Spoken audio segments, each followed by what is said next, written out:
doing my job of being properly distracting.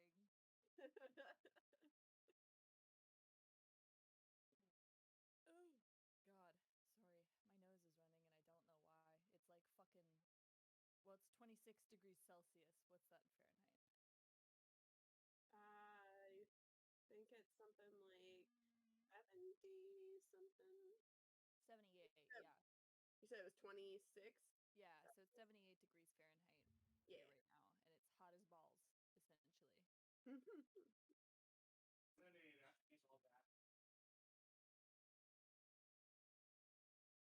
I got chopper pieces for cosplay.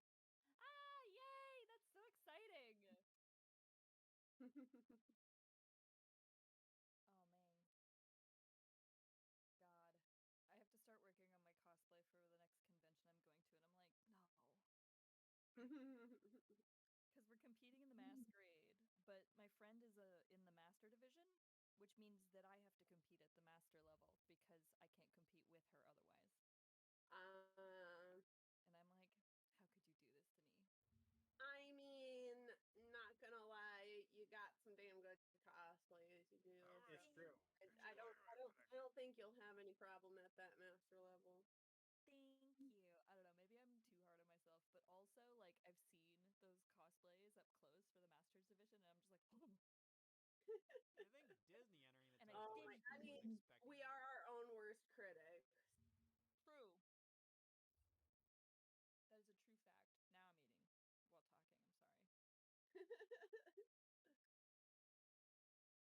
Now I'm eating while talking. I'm sorry. Because I'm having salami for dinner. Nice. We started using HelloFresh, Ooh, nice. and Yeah, so far. oh, the food's been really good so far. And honestly, not like we looked at when we were looking at it, it's like, okay, we got something like half off on the first order, or a little, I think it was like 60 or 70%, but it still was shipping only, or no, and there was free shipping with the first one. So, like, no, what would, and we got an extra meal. Damn.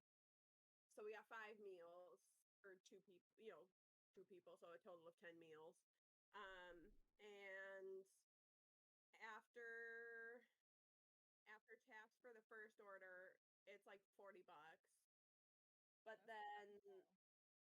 in looking at, continuing with it, it's still only going to be maybe 100 to $120 with shipping and tax for 5 days worth of meals for 2 people. And I'm like, um, Better than groceries.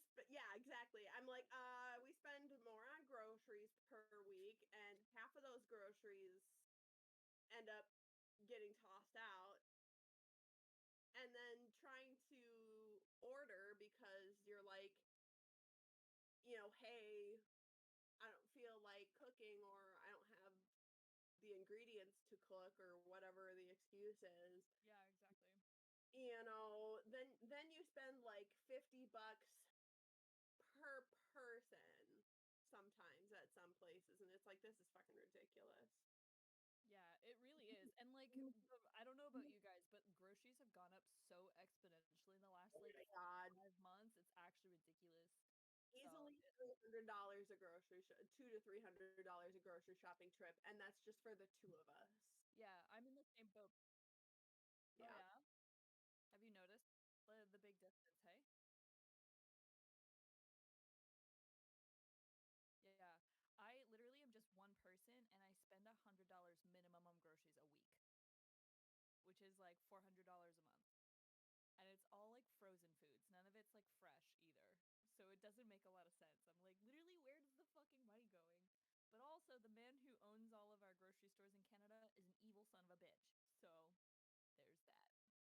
I mean, that's just inflation in general, like worldwide, because the problem is, it's like, I was saying this to, a couple other people the other day. I'm like, would it be nice for the student debt stuff to be forgiven? Sure. Like, I got $40,000 or 30 some thousand dollars in student debt that I literally don't do what I went to school for. I physically can't. Mm-hmm. So it's like to have that forgiven, would that be nice? Of course. But to have inflation, especially on food prices, be cut or, pulled back, like that would be even better because number one, that would benefit literally everybody in the entire country. Yeah. And then number two, you would actually have the money to pay all of your other bills. No, exactly. It's like yeah, the student debt conversation isn't even happening here, but like I can see where that comes from, but it's like yes, it would be nice, but like it would be great if just everybody could afford to eat. Right. Yeah. I'm like, not everybody has gone to college. So it's like, whereas, yes, student debt forgiveness would be nice for those of us who did go to college for however long. But it's like, number one, it doesn't benefit everybody. And number two, if you're not spending so much on just your daily expenses, you can afford to pay your bills. You can afford to make your school payments because you're not spending 300 fucking dollars every 2 weeks on groceries for two people. Yeah. And like I definitely feel like the student loan thing should definitely still be on the table. I just think that it's a question of priority. Right. You know what Yep. I mean? Because I definitely know people who like fully just can't make their payments because, frankly, people are not being paid enough. Oh, yeah. Like, you know what I mean? Yeah. Like, I'm really lucky that like I get a salary and I have benefits and all these kinds of things, but not everybody has the job that I have. You know what I mean? And it's like, and I'm barely scraping by because I have an expensive disease. And it's like, I can't even imagine what my life would be if I had student payment on top of that. Oh gosh, yeah. I mean, sometimes you legitimately feel like you're drowning, but that bill is such a gross amount Yeah. in that bill for student loan forgiveness that it's like if you even cut that in half and did like 10,000 at the most, and like you could get at least like 3, 4, even 5,000 forgiven on the lower end, Yeah. that would still be a huge weight off of a lot of people's shoulders. It's Absolutely. like the thing that they're doing is it's like, oh yeah, like basically $10,000 minimum forgiven of your student debt. And it's like, okay, yeah, that would be fantastic for some people. That's literally all they have left on their student debt, and their student loans would be paid off. However, if that's all you have left on your student debt, you can also go in for things like, um, what is it, income based Yeah. payments. And a lot of people don't even go in and try that step in the first place. They don't go for those payment plans because either A, they don't realize that they can do Yeah. that. It's not like advertised, so No, it's not. But that's the problem where people don't do the research. They just want to be able to get out of it with as little work as possible. Like for me, for instance, like since I work for the state, I count for the public service loan forgiveness program. And for that one, I literally just pay the minimum income based balance. And every year they review the type of you know programs that I qualify for within the public service loan forgiveness program. Like, do they look at income based? There's other kind of base like income type of payments that qualify for public service loan forgiveness that they just review every year to see what would be the best one for me. And then I just paid literally just the minimum each month. And I think due to COVID, I have just, they start back up here in a few months. So, I have about, like, once it start back up, I think 5 or 6 years left of it. But once that's done, is all my federal loans, subsidized or unsubsidized, are waived. So I'll just be left with about like 90% of my, no, that will waive like 90% of my loans. And I'll just have 10% left to pay off once I'm done that's with awesome. this program. Yeah, and and the state says that since I work for the state, I'm guaranteed to stay on this income in the public service loan forgiveness program. It says I've been in it for so long, even if some president or some Congress in the future decide to, be like, this will no longer be a thing after a while. I'm still grandfathered in until it's done. Till I'm done. Like, I'm still going to be a part of it.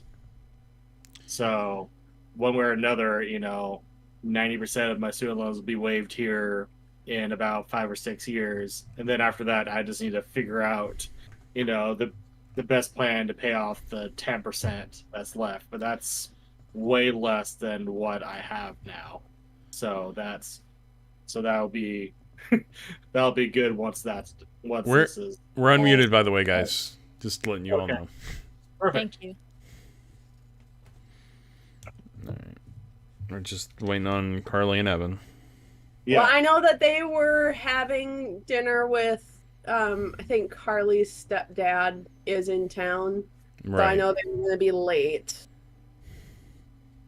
I don't know how late they're I going to be. don't really think we can start the episode without them, though. That's the problem.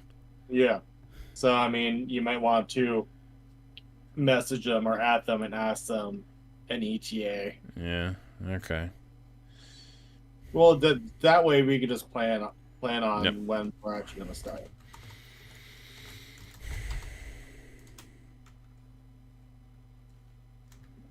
So I'm going to Youmacon this year, which means that it'll be the first time I'll be in the States since COVID.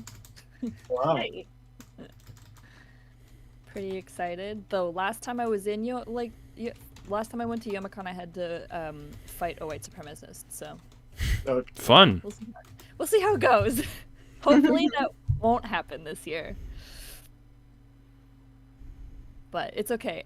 You can see Ontario from across the river because it's in Detroit, so it's fine. Oh, they just got back from dinner. Okay.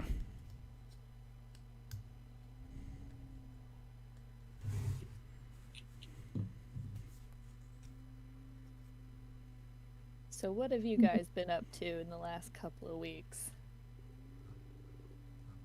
Not a whole lot. I Mostly went. just trying to relax. I mean, not last weekend, but the weekend before we had our wedding celebration, which was fantastic. Right. Congratulations a second time. Thank you. Thank you. I actually it was went. a lot of fun.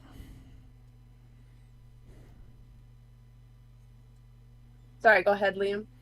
I was saying I actually went to a wedding too, the same yeah? weekend Nice. in Shit, it's just in wedding town over here. in Disneyland, actually. Ooh, nice. That sounds fun. Did you get passes for like the actual park and stuff? Well, I had to pay for it myself, but Yeah, but you got to go. yeah, I got to go. I would recommend that if you ever go to Disneyland, make sure that you've reserved tickets, because I got lucky that day, because now you're supposed to reserve tickets way ahead of time. Oh So- shit. Thank you for the heads up. Yeah. I'm I not don't planning know- on it anytime soon, but I don't know when they started. I guess there was a COVID thing that I they mean, it makes implemented that, sense. but Yeah. It is definitely like logical to do that. A lot of places are doing that now. Even the botanical gardens in Montreal was like, you need to book your time for when you're gonna come. And I'm like, you expect me to go through a whole botanical gardens in like an hour and a half? I don't know how that's supposed to work, but they just let us stay the whole time. So they have this really cool like giant floating castle thing that really is reminiscent of like Howl. oh, nice. It's so cool. It's like this huge like wooden construct with like all these like flowers and vines and stuff growing on it. I was like, this is the coolest thing I've ever fucking seen in my life. Which is what I say every time I see something cool.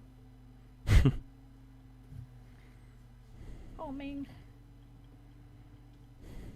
So because it's so hot and I don't have AC, I've been doing the like wet towel trick, and I just took my towel off and the towel is hot from where it was on my neck. And I'm like, I see. Just reinforce that it's working, I guess. Sucking the heat out of my body.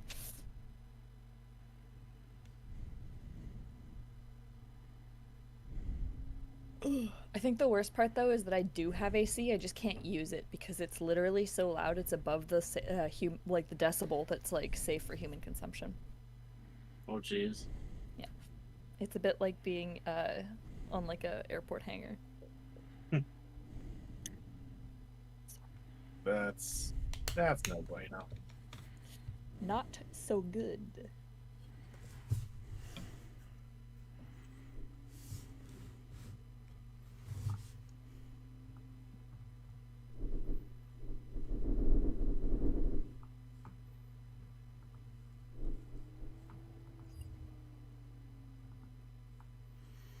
Do you guys want to hear a story? I just remembered something that happened to me at Anime North. Sure. I got miladied. That's funny. But it happened in real life. I can't believe this. So I went to a 4chan rave. Was held out of the back of a U-Haul in a parking lot at like 2 in the morning that I had to like use a password to get to. And I'm like dancing and whatever. And my 2 friends go to the bathroom, and I was like, oh, I'm gonna go sit down and wait for them so that I'm like in a space where they can find me.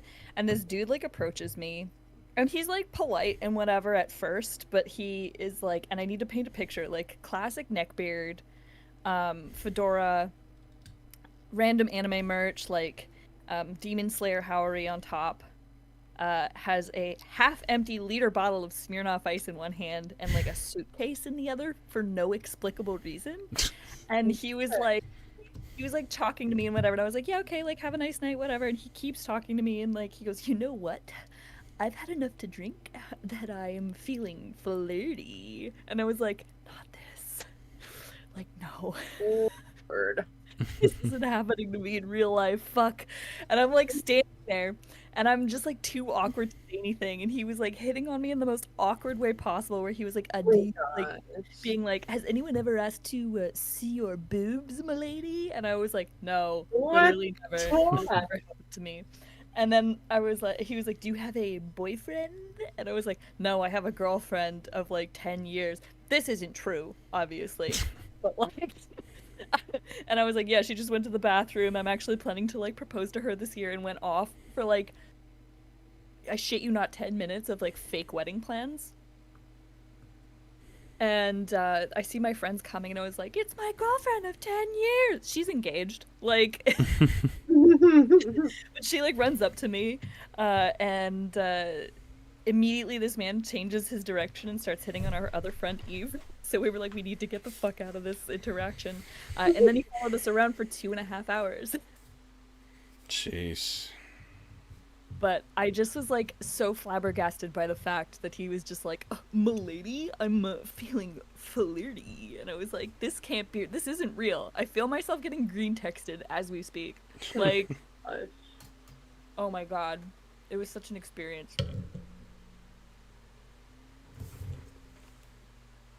It was like one of those moments where I like looked into the distance and was just like, do I miss anime conventions enough to put up with this? The answer was yes, but you know. Right. Still. You know? It's just like, it's like those interactions you hear about and you're like, that can't be real. That didn't really happen. And then it does happen and you're like, oh my god. I just don't understand how like guys can do that, honestly. And like, to be fair, he wasn't trying to get in my space. He wasn't trying to touch me in any way. He was just being like really awkward, basically. Extremely awkward, basically. And like, my body language was pretty closed off. I was like, my whole body was faced away from him, and I was like giving like monosyllabic answers, and he was just going off. And I was like, you know what? Like, I'm not about to ruin your night just because you're a little weird. Right. So I put up with it, and then like, had he like tried to come too close to us or anything like that, I would have been like, okay, I'm in bitch mode. But like, at the same time, I was like, you know, he shot his shot. It didn't land, but you know, whatever. Right. Essentially harmless. Right, Evan says, almost ready. All right, cool. We'll see how much we can do tonight. Okay. No worries. I'm looking through my inventory and I'm like, when did I get a beetle carcass? Was that last session? You legit were like it was. Yeah, you during found one. You found one, and you were like, "I want this," and so Oh, I you. remember. Yeah, you just go around just finding random stuff. You're like, "I want this." Yeah. This partially eaten apple, I want it. This I beetle have a- carcass, I want it. I still have T-bone steaks and 3 small rocks and a chemistry set that doesn't work. I want it. I remember what I wanted the beetle carcass for, though. I want to make little armor for myself. Nice. Yeah. Have you ever seen the movie Epic? Kind of like that. It just reminds me of Chitlin armor from Skyrim. I'm gonna look that up right now.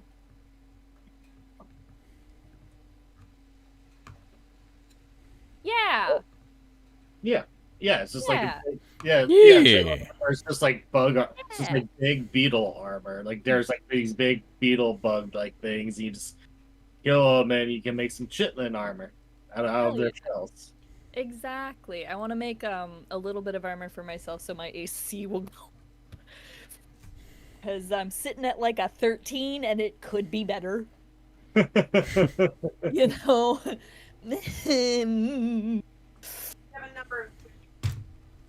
Yeah, that's why one of the first things I bought was legit armor because I'm like, nah, gonna be like, I'm a wizard, warlock, bard. I need armor. You need armor. Yeah. I'm like pure artificer, but I'm also tiny, so I figure I have to make my own armor at this point. It just like it only makes sense. Mm-hmm.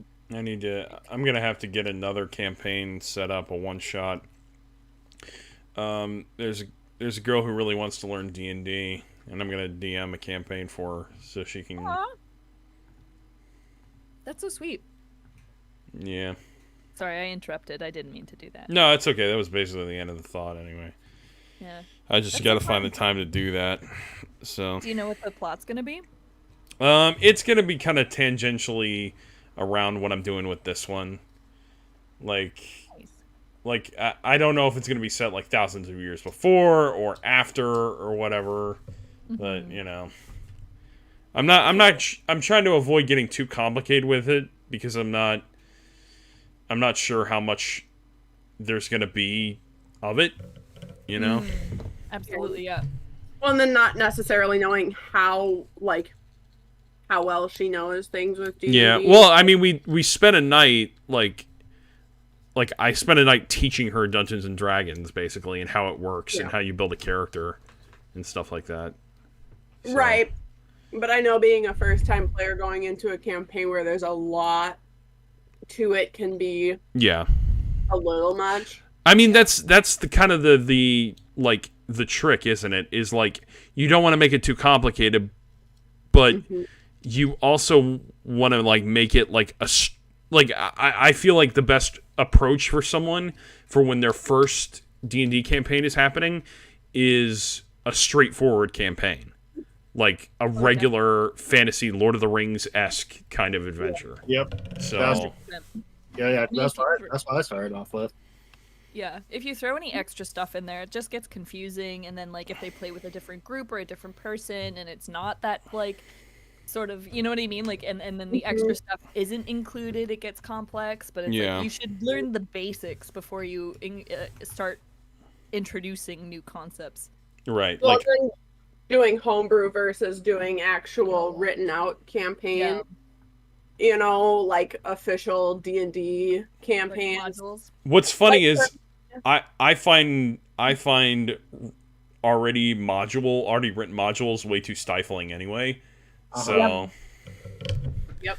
I'm sure there's some great written modules that I would actually enjoy playing, but for me as a DM, I'd just rather have my own like set, basically. I mean, there's some modules that, you know, look, there's some DMs out there that are veteran DMs that they do the module They just adjust certain things a bit Right. to fit their style. Mm-hmm. But they keep the heart of the module the same. The story is pretty much the same. It's just some rules that maybe they mold more so into their DMing like homebrew like style rule wise that they change up, but they keep the module at its heart, its core, the same thing.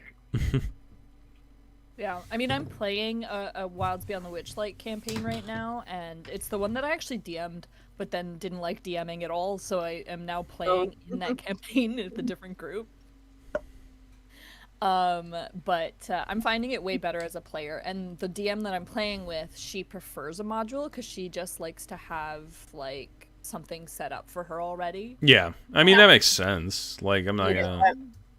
And, like, it is less improv-y, like it feels like there's a lot more structure to it, but if that's what she likes, like, I'm not upset about it. Right. I'm just trying really hard at the moment because we're still in a portion of the game that I did DM and read the book for, so I'm like trying really hard not to metagame.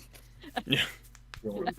It's me sitting there being like, like every time a new character shows up, and I'm just like, yeah, okay, Taco the Clown sucks. Well, that's kind of me with Evan's Metroid campaign a little bit, because I have played the first couple of hours of Metroid Prime, so I kind of know where it goes, sorta. So in the general direction, you just sit there and you're just like face in hands, like I know, but my character doesn't know. Yeah. Gosh, golly. Yep, the struggle's real. Yep.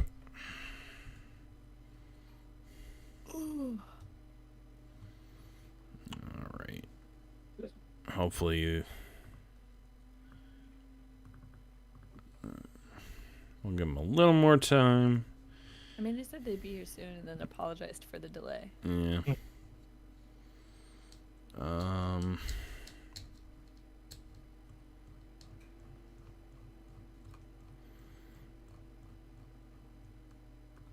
I mean, the basic outline is just going to be like a fetch quest at first. I know that at least.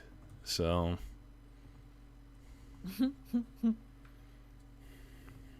We gotta go get the stuff to put the boy under so that we can free him from this evil entity. Well, I was talking about my new campaign that I'm working on, but yeah, I guess that's kind of true too. So. That too. Yeah. Sorry. Oh, rip. Rip to the brain. Rest in pepperonis. God. Alright. I'm gonna do my best to stay awake. I believe in you. Oh, and I have that feeling. Yeah. This entire last couple weeks, I've just been fucking drained. And I pushed myself to get done my next video on YouTube for Friday. Oh, so. F. Yeah, thankfully, I mean, you can just end the session whenever you feel sleepy, so. That's Yeah. It's the power of the DM. Hello? Hello. Marco. Hello? Kagome. There we go. Okay. Inuyasha. Kagome. Inuyasha. Kagome! Kagome. Oh my god. Just we used to have a subwoofer behind our couch, and we watched one of the Inuyasha movies, and just Inuyasha's voice came from just behind the couch, and we all were like, "What the fuck?" As he was like, "Kagome," but it's like behind the couch, so we were all just like, "Wait." Fucking, I'm sorry. I'm sure I would love it if I watched the subtitled version. No, you But won't. I fucking hate Inuyasha. That's okay. that was legit like my second anime that I ever actually watched. So that it does have nostalgia for me, but that's kind of the only real thing it has for me is nostalgia. I remember April once tricked me into, because we used to act out our fanfics in my room. So like, does it flow together? Could this potentially be a movie? Stuff like that. And she tricked me into playing out her fucking Inuyasha fanfic because she didn't tell me what it was. She goes, "It's a new story I'm working on." Oh, cool. Is it based off of anything? No. And this was before I knew the character's name, so she had me fucking play Kagome. And I was like, wow, this bitch is really obnoxious. Why are you writing her like this? She is very, yeah, no, that's, I'm like, yeah, no, Kagome is not my favorite No. at all. But- Kala, that is Bubba's food. Are you my little shadow man? He's been by my side all day. All right, well, I guess we will go ahead and get started then. So, hello everybody, and welcome to the next exciting episode of this, our blessed Daemon Machina. Dungeons and Dragons! I am your host, Lack the Watcher, and with me tonight are my wonderful players. We will start with those on top. We will start with Leah and Josh, Vasira and Benedict. That's good. And next up, we have Emin and Carly, Dastin and Estrid. Hi. And last but not least, we have Zoe, our peony. Oui, bonjour. I can't believe I remembered all your guys' characters' names. All right. It has been that long. Yeah. And then we have Kitty Butt. Hey, Kiara. All right. No, it's somebody in the chat. Sorry. Oh. Okay. So, before we get started, anyone have any quick announcements? Narp. Me and Evan got approved for a 2-flat in Brookfield, Illinois. So it's really cool. Oh, neat. They called me today. Congratulations. So you guys are They moving? did? I told them how horrible and terrible you were. Awful. They Don't must worry have gone about with it. you anyways. I mean, it apparently didn't matter. I get No, apparently my opinion means zero. It's fine. So I'm glad you got approved. So you guys are moving? Yeah, because our lease is up in about a month. Oh, wow. Okay. All right. Well, Migration. yeah. Congrats. Mm-hmm. All right. Any other announcements? Narp. All right, well, I guess I'll go ahead and do mine, and then we'll move right on. Tomorrow at around 12 o'clock Eastern, I don't know what that time is for anybody else, my next video on YouTube will be up. So it's Nice. uploaded and ready to go. It just hasn't premiered yet. So, Oh, yesterday was International Smoothie Day, and I almost burned the place down that I work at. nice. what happened? It was non-stop rushes. Oh, Oh, so you mean Word. metaphorically, or do you mean you actually almost burned the place down? Oh, metaphorically. Okay, all right. I thought something went wrong and something lit on fire, and that's what you were... No, I mean, I'm kind of surprised that all the smoothie makers kept working because they were just constant. And that one of them didn't overheat, but yeah, no. No, metaphorically, I almost burned the place down. Okay. I looked at my friend Danny and go, so, what would happen if I just came, like, in the dead of night and just accidentally lit on fire? And she was like, we would all be kind of pissed because this is our summer money. Just You know, full on Los Pollos Hermanos, like Better Call Saul, that shit. Basically, just come in and all right. All right. Well, if that is it for announcements, then we might as well just get started with our next exciting episode of this our blessed Daemon Machina, Minesweeper. Oh, Really? Are you gonna get on me about that? Really? really good Yeah. at that game as a child.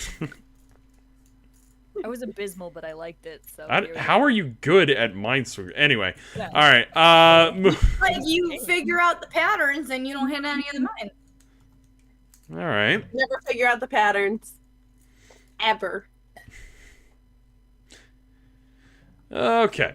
So, in our last episode, I'm gonna make this one brief because I can't remember the basic details. Peony was flying around, basically doing her own thing, while the rest of the team decided to set up a plan to once and for all deal with Dastin's literal inner demons. So essentially, they came up with a plan to enter his mind and flush this out, as it were. And all the while, they still remain at Sergio's house. Or his office house thing. So. And yes, so we all start off back in the study of Sergio's place. Still getting ready to continue with the plan. So, what are we doing? Because Dastin, I think you're asleep right now, correct? Dastin is conked out. Yeah. Well, what do we need to prepare for the ritual? Was there anything that we needed, like, specifically?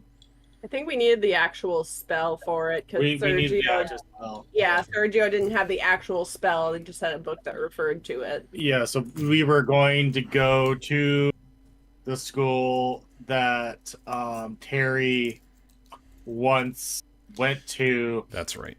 see if there was anything left over from that school that could potentially help us find the spells, because it deals with ancient magic, which Benedict's patron / mother, the Raven Queen, imparted that knowledge onto him that it was an ancient type spell. We found the basic, like, oh, this is what an exorcism may look like, but we don't have the actual spell itself. Our best lead would be to go to Terry's old school to find that, and then once we found it there, find a table there, tie Dastin down, have Terry possess Dastin. Benedict uses the exorcism spell to get out Dis. Peony does the distraction. Estrid uses a spell to keep his body calm emotions, to keep him hopefully calm. All those are in the notes section of the Discord. I tagged all of us in there again, so that way we could all be on the same page with what's going to happen, because each one of us has a part that we need to play to make sure that it goes well. Right. Is that your spell? Yeah, but it's not just an exorcism from the outside; it's from in his mind too. Yeah, That's why Vasir has to go into his head. Vasir is going to go into the head. So Okay. So, Sergio basically looks at you all and says, "So, how do you plan to get to the school?" God, I didn't even press the button. Sorry, I was trying to close a window. I apologize. Benedict looks at Sergio and goes, "We have a carriage that we can travel there. It is drawn by our homunculus." His name is Squinge, and he's a good boy. He is a good boy. I agree. He doesn't get tired, and he doesn't eat. Fantastic. He is the perfect mount. He's a little weird to look at, but you kind of learn to love it after a while. You get over the smell once you've been around him for a couple of hours. It's fine. Lovely to hear it. All right. So, Terry basically says, "Well, it's a few days out, so we better get a move on if we're going to find the spell." Agreed. So are we gonna, like, wake up Dastin, or is someone hefting him into the carriage? Because, like, thought not, and then touches her nose. I mean, he doesn't know he doesn't know the plan, so we can wake him up and just be like, "Hey, we might have a lead, but we gotta go to this school for, a lead for the Daemon Machina, but we gotta go to this school first for research." Mention that there's a library and he'll be down with it. That's actually a really good idea.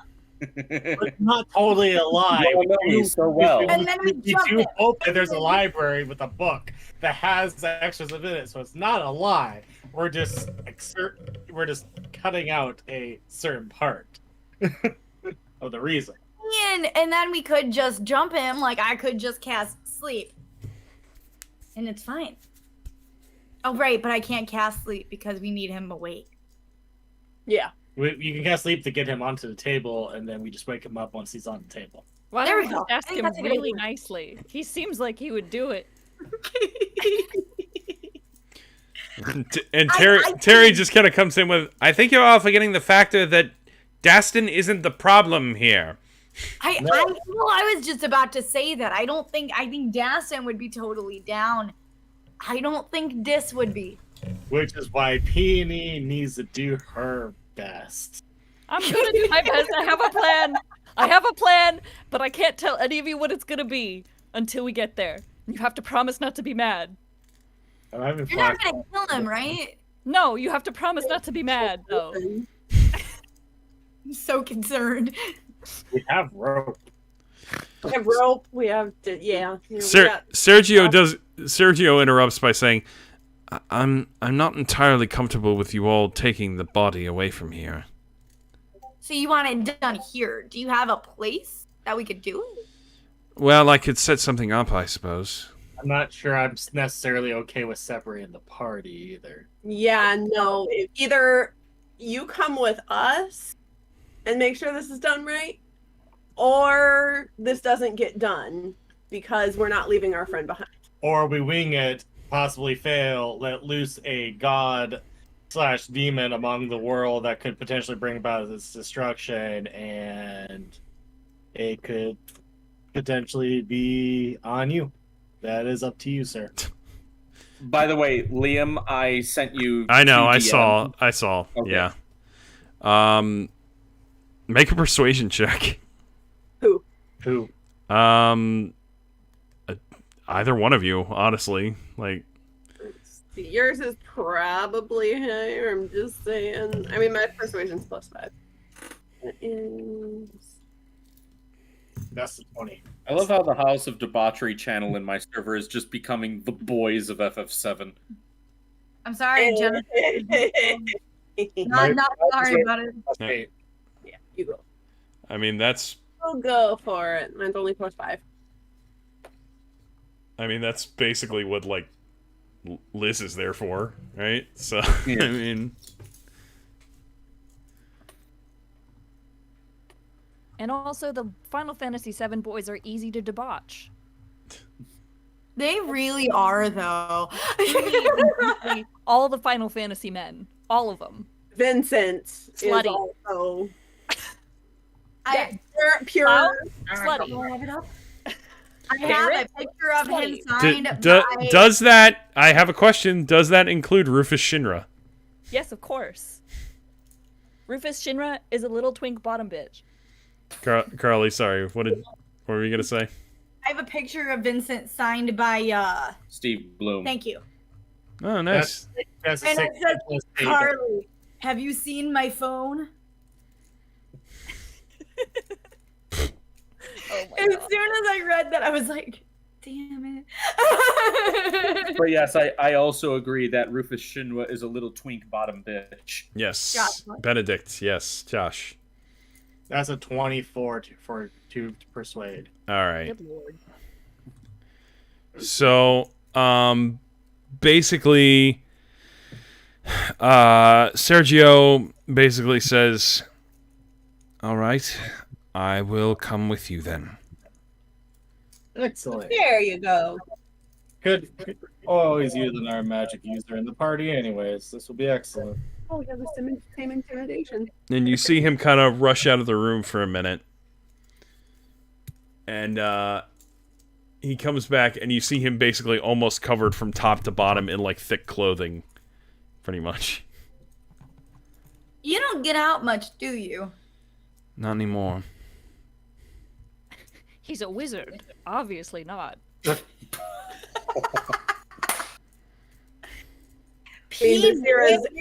Astrid kind of like brushes the air like away, kind of making her like go back a little bit. I'm assuming you can't just say that out loud about every wizard. Yeah.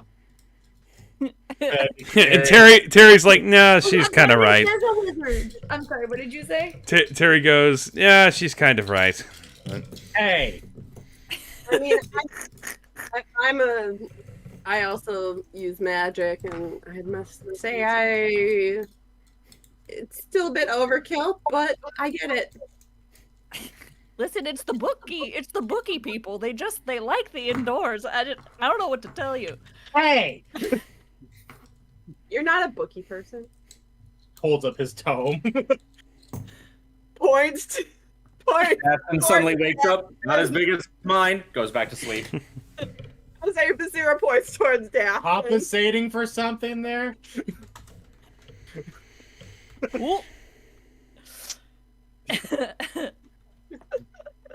Alrighty, so are we gonna do this? Yeah, let's get in the cart. Everybody get in the carriage! Let's go! And they all got in the carriage. Yeah, Okay. Basira gets inside the carriage this time because it's daytime. Oh, you still have your sun spectacles.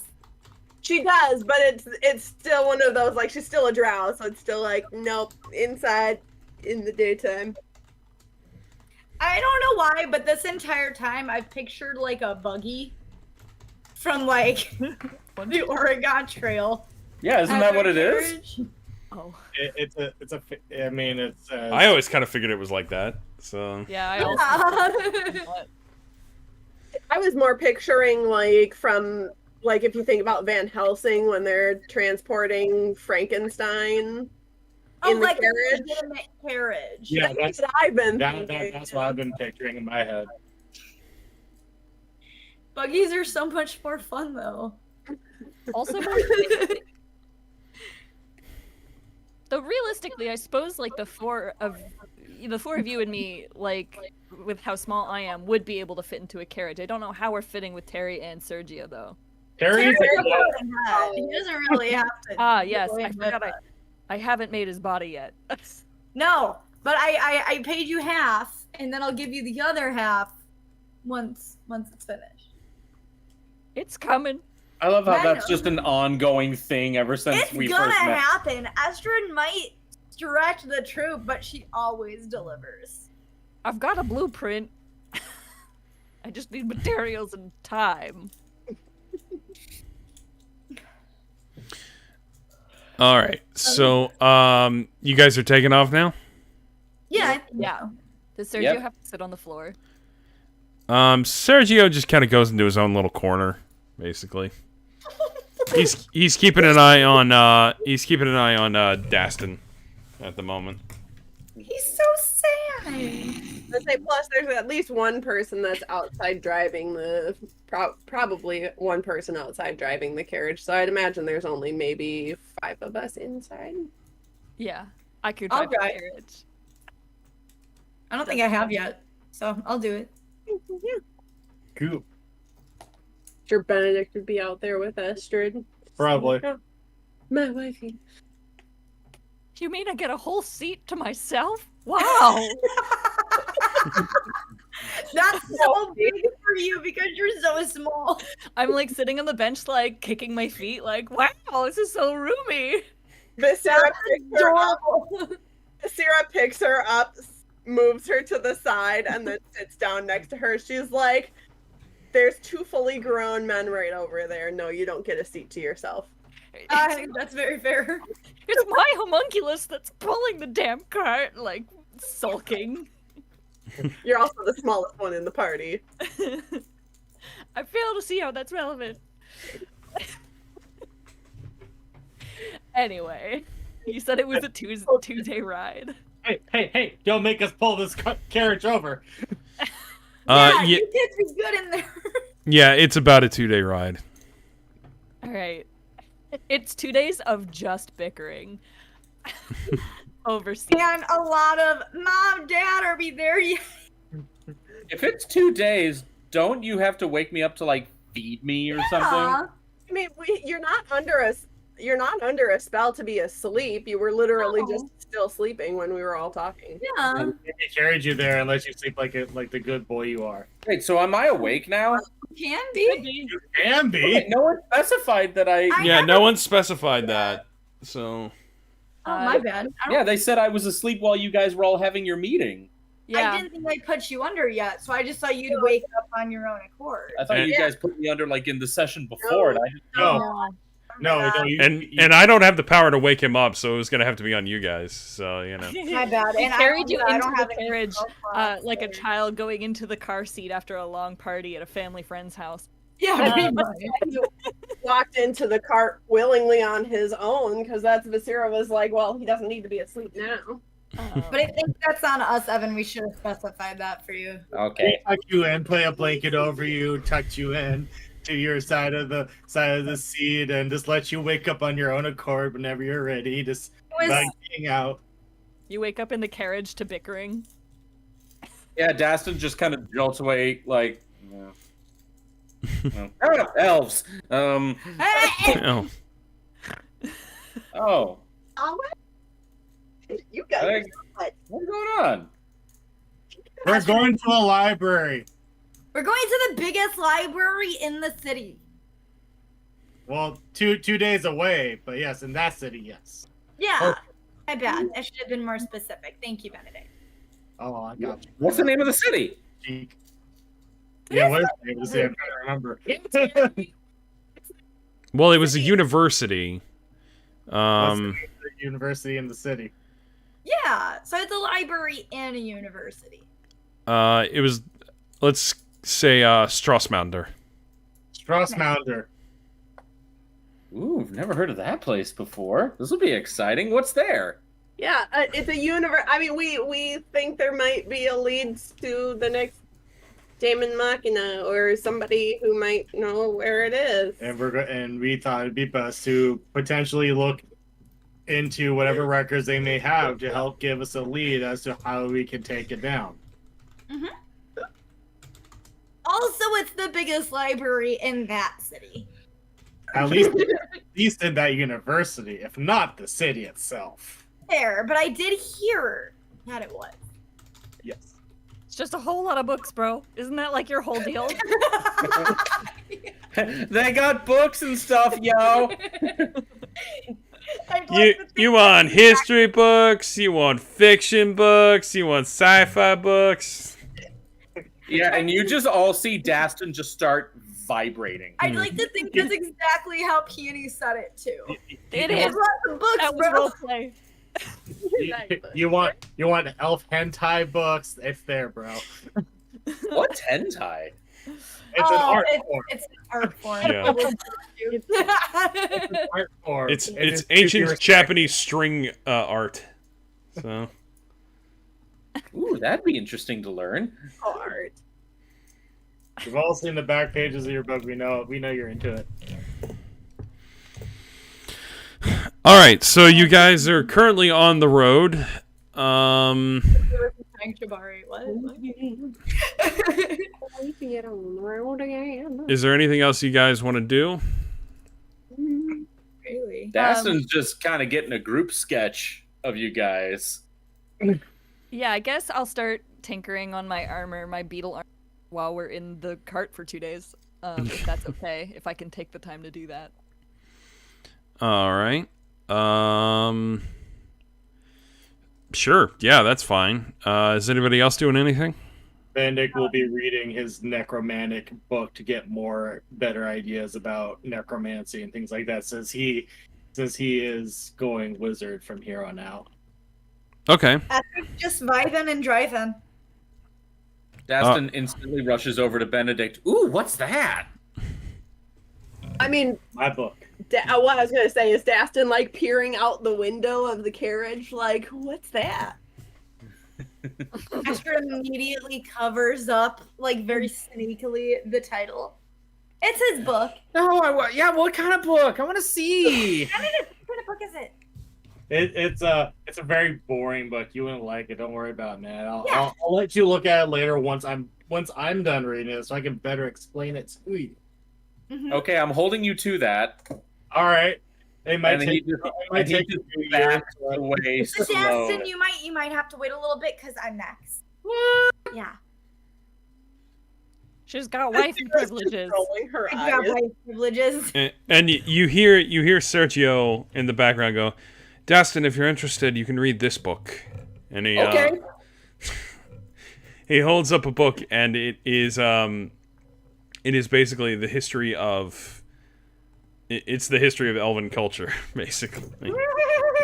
Yes, gimme. It was the cutest laugh I've ever heard.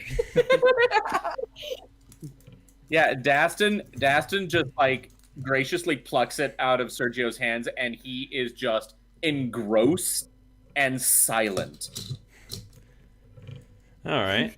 So. Well, this is peaceful. And you say that, and Oh. as you guys are riding down the road, you begin to hear some interesting stuff outside. You begin to hear like clickings and screechings from a distance that sound like basically sounds like giant insects almost or something like that. Great.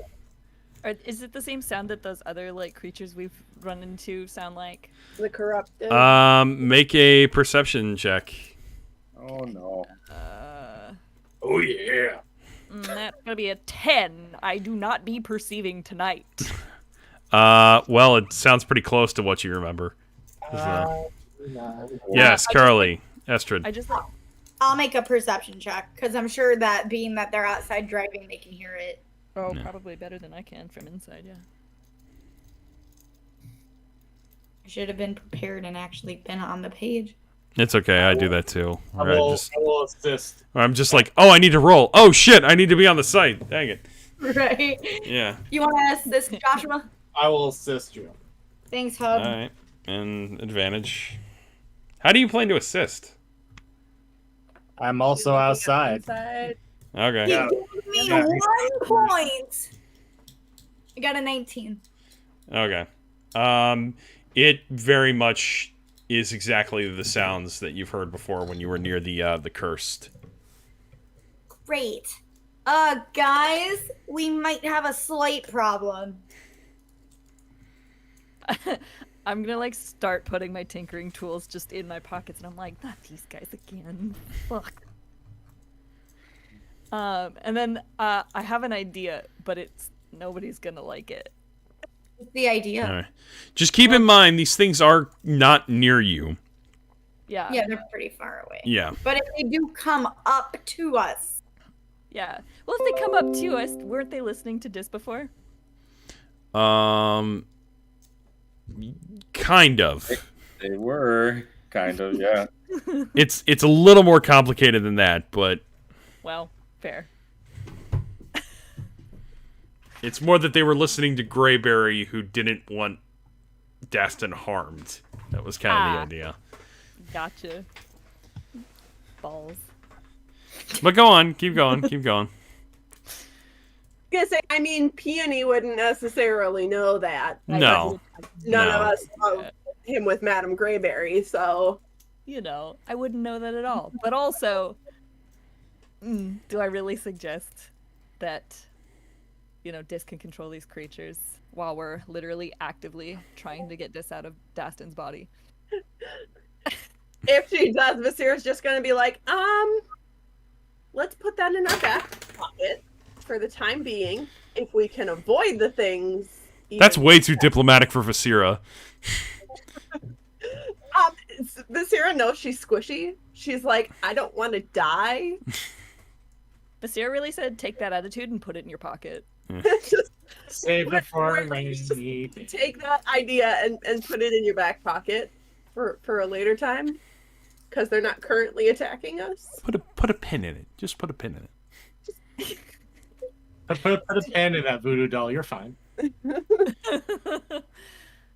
Can I prepare an action though? Sure.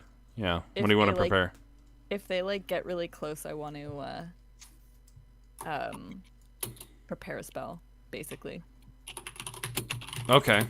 Yeah, if they get within 10 feet of the carriage, I want to throw a grease bomb out there so that they get fucked up.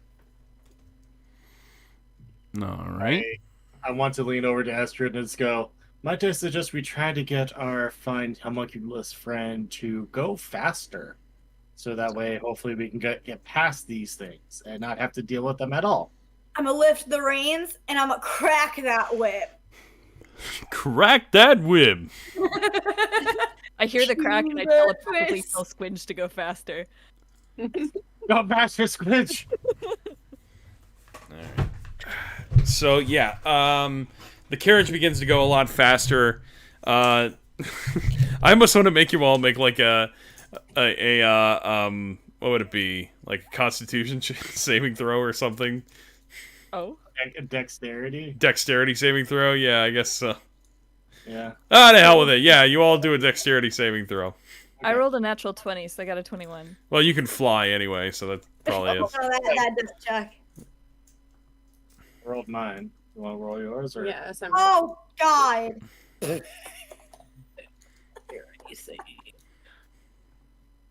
What have we learned about you and D&D Beyond? Why do you never bring out your dice? It's handy. Use this. Well, I will after my next one, unless the DM wants to be really nice and let me roll again, but I doubt it. Unfortunately, no. I think we're gonna have to stick with your roll. So. I just find it funny. I mean, that's part of the game. That's part of the challenge. It's part of the fun. It's part of the fun. That would be a 16 for Viscera's. Okay. That's a dirty 20 for Benedict. Of course it is. Daston? Hold up. What are we rolling one more time again? Dexterity saving throw. Saving throw. 9. Okay. God. 9. I got a 7. A And I'm the 7. one driving, so that's gonna be an issue. Yeah. Okay, so Destin and Estrid, you two get thrown around pretty badly. Estrid, you fall off the cart, and Destin, you end up having to hang on to the cart. I like to think I smack the reins. I just immediately go fucking flying. Like, I usually have the help do this. Yup. And, I haven't driven a carriage in like 5 years. Why did you let me do that? You wanted to. So the carriage is still going while Estrid fell off. I just want to point that out. That might make matters worse. He goes for the reins and goes, "Can someone please get Astrid, run!" And she's like, pushes herself off. Oh shit! And she runs after the car. Wait a minute, don't I have a spell for that? Yeah, it's called use legs. Arios, you have levitate. Arios, you can levitate! Arios, don't you levitate? Damn it! Sure Nope, will. I got nothing. I thought maybe I had something to like make myself go faster, but nope. All right. So you're Actually, still... DM. Yes? I have something I would like to try. Okay. I have a spell. I've been kind of waiting to use this. This is normally an attack spell, but with your permission, DM, I'd like to try to use it not as an attack, but as something to try and get Estrid back onto the carriage. All right. What is it?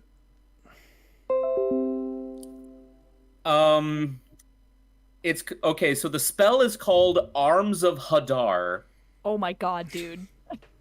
That's And my by favorite Mystery Science Theater 3000 episode.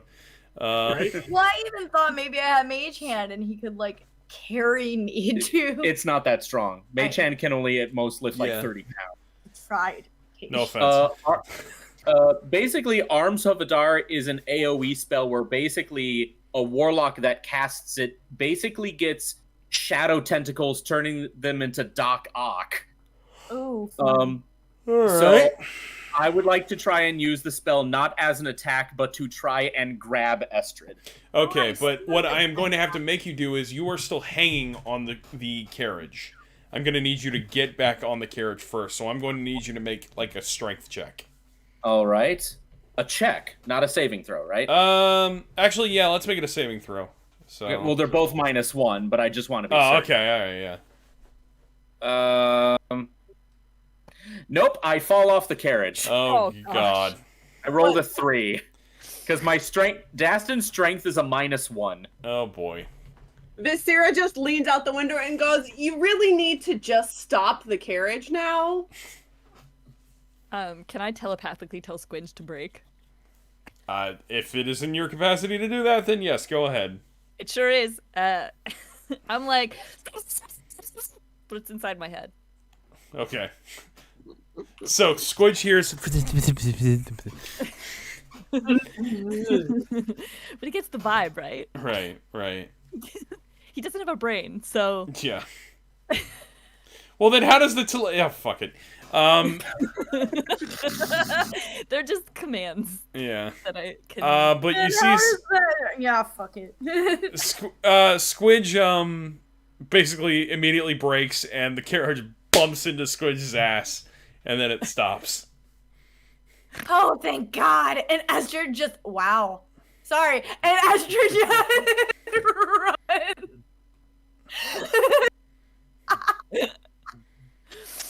I apologize. I saw it Josh posted. Good lord. Yes, Carly.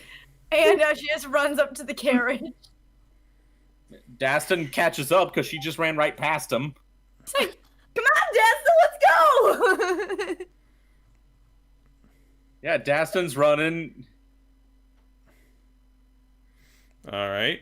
Well, you guys aren't that far from the carriage, because Daston, you only like fell off like for a second, and Estrid was trying to keep up with the carriage. So That's fair. yeah, so it's not like you guys had that far to go. It's just you were falling behind, was all. So it's not going to take any effort for you guys to actually get back up to the carriage. Gotcha. Yeah, Daston climbs up. You see Sergio look at Terry and go, "Is it always like this?" And Terry goes, "Pretty much, yes."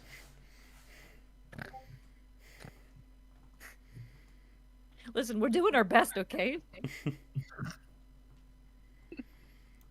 All right, so you guys are back all on the carriage. So, you can still faintly hear the creatures in the background.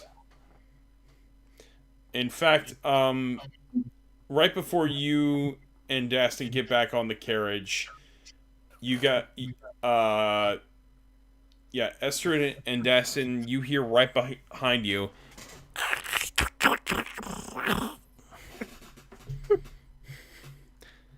Oh, that's comforting.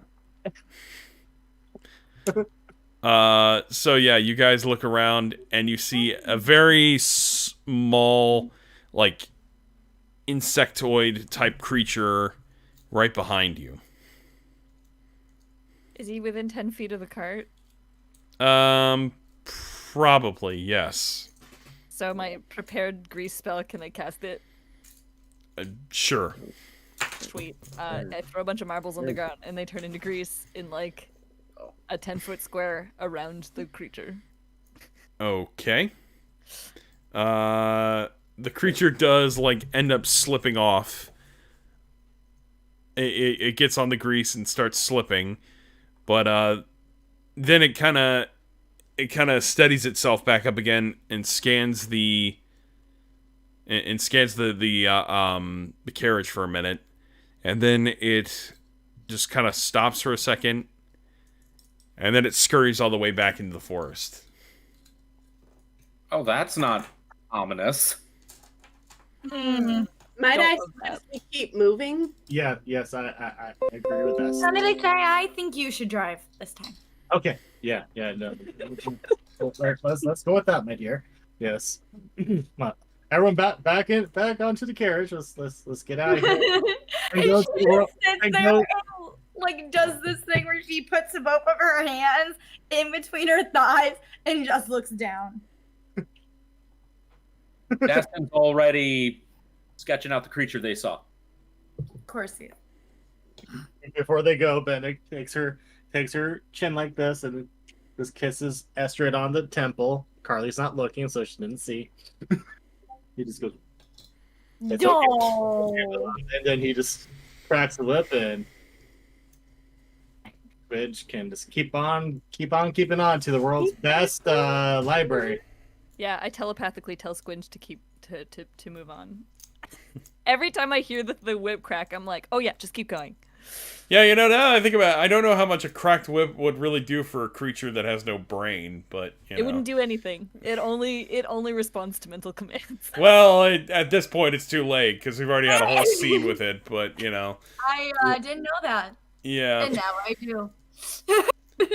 Okay, I got you. Don't worry. I'm in the background, like giving it commands the whole time. Yeah, just like training wheels kind of thing, basically. All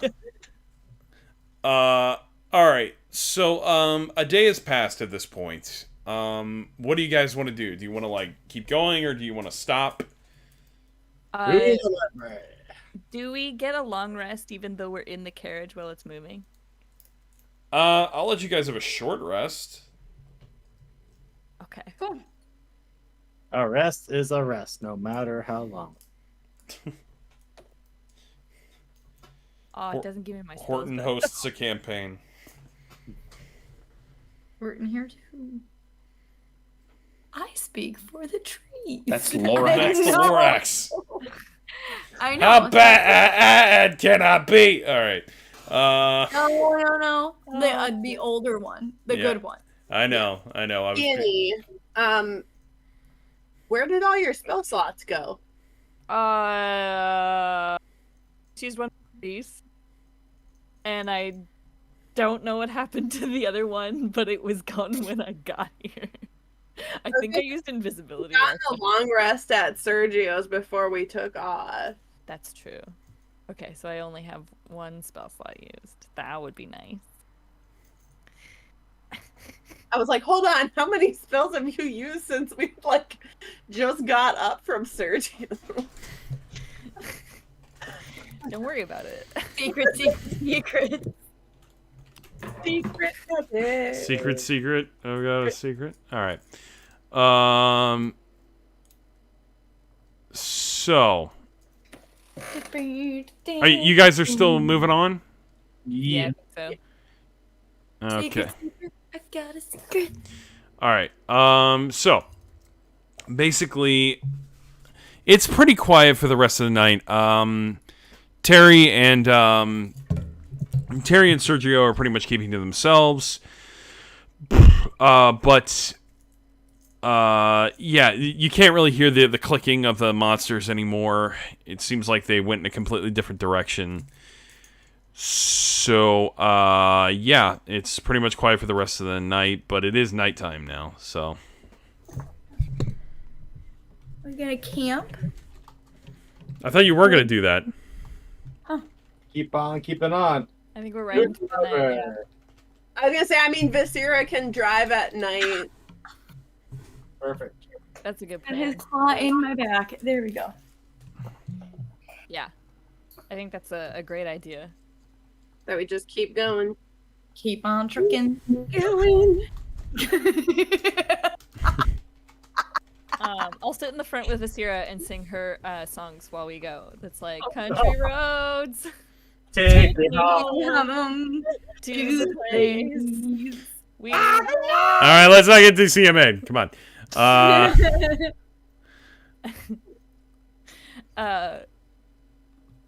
But yeah.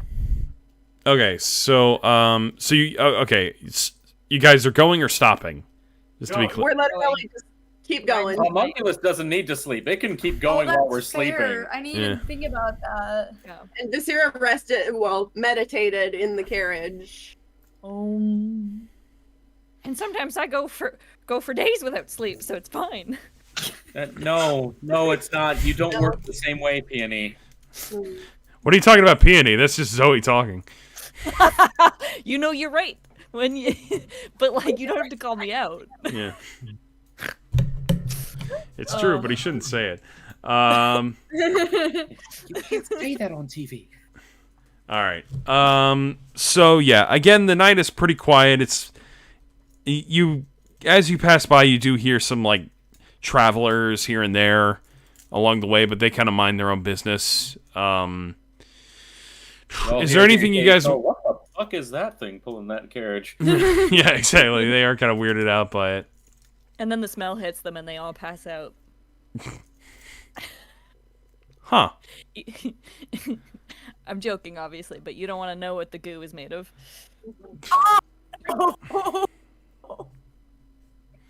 That's a good turn. Alrighty then. So Terry basically looks at the whole group and says, "We're about one more day's out."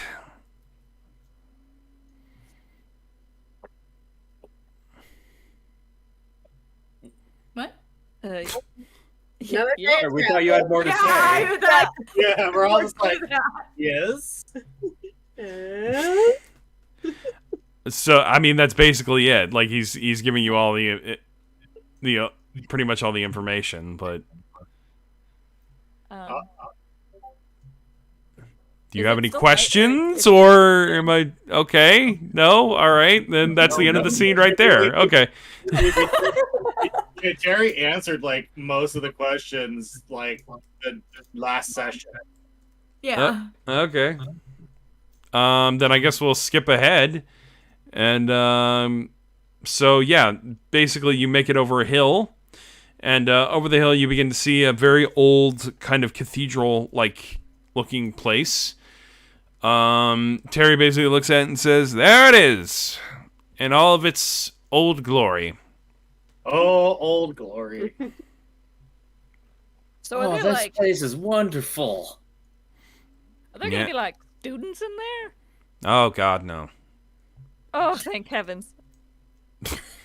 a university with no students. Well, it's not really in use anymore. It was for the highly privileged of this country, myself included. Terry, were you rich? Oh, yeah. I was a trust fund baby. That checks That check, yeah. based on what I've read about you. You don't know the half of it, sister. Terry basically looks at the whole university and says, "I was one of the last, like, generations of students there before it all went to shit. A lot of the war had to deal with this. Pretty much by the time the war was over, the privileged weren't really the privileged anymore. This country is a complete shell of what it used to be." And you hear Sergio kind of muscling like, "He's right. It's not really what it was."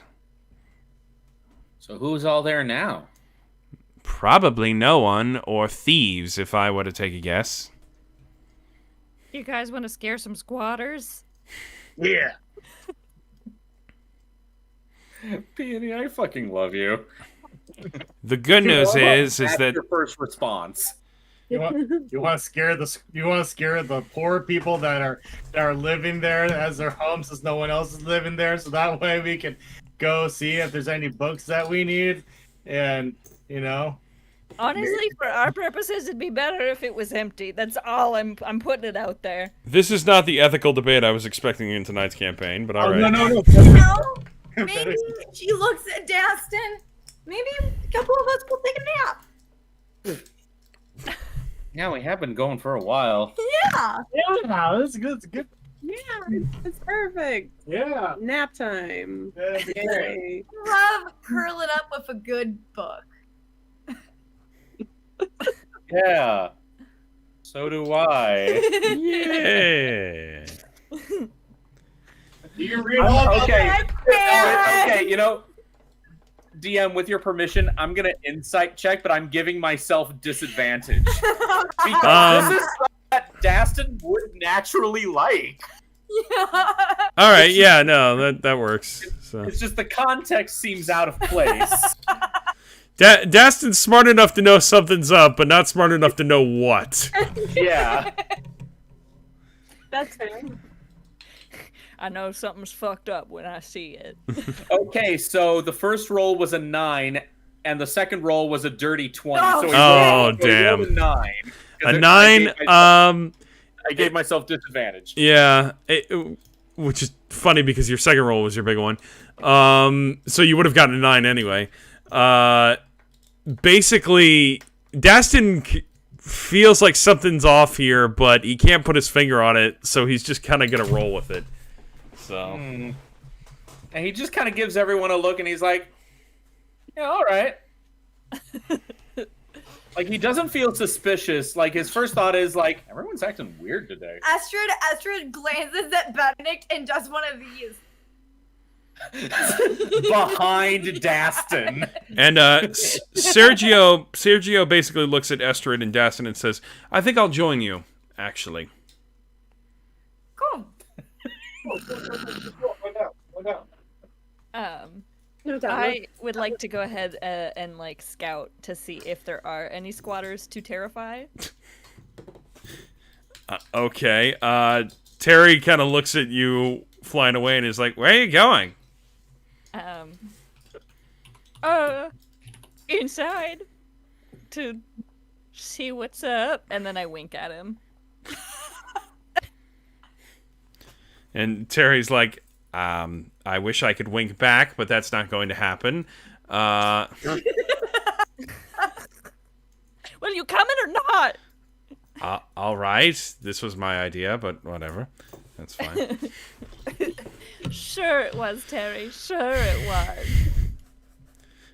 So Wink at him again. who is doing what right now? I thought Astrid was going with Daston to like look at some books. To the books. And Sergio's going with you guys. Benedict, Visira, what are you guys doing? To the books. Viscera's just following Daston. The day with Daston. You guys aren't gonna come secure the perimeter with me? Especially Viscera's a little our concerned about Peony, but she's more concerned about Dis coming out at any point. You know what's the sad part about this? You guys can trust Terry more than you can trust Peony at this point. What? No. That's fact. No. Yeah. You guys. Yeah. You can trust me. You can trust me. Look. You just It's really not that hard to miss the library. It's got 2 big doors. You'll see it when you'll know it when you see it. I'm sure there won't be any thieves in there. I'm going to keep an eye on the ferry.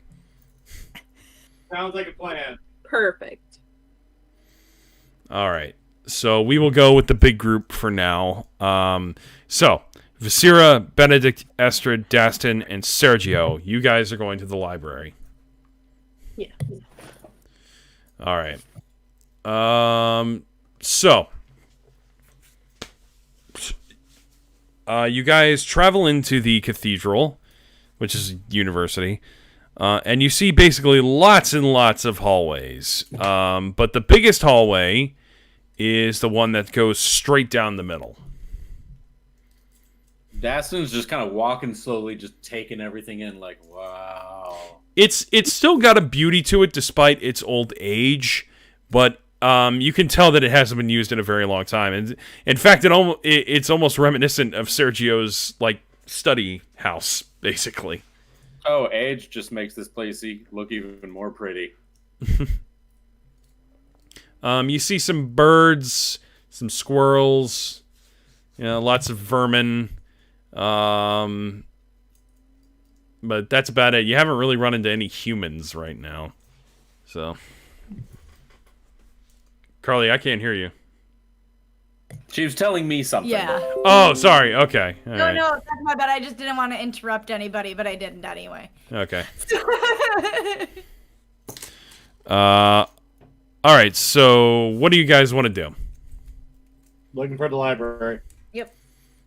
All right.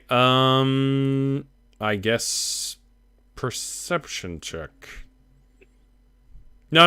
Investigation. Sorry. Investigation. That's a 9. Wow. Okay. Let me get there. 15.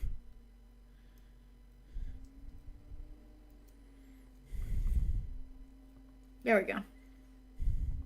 Yeah, 15. All right.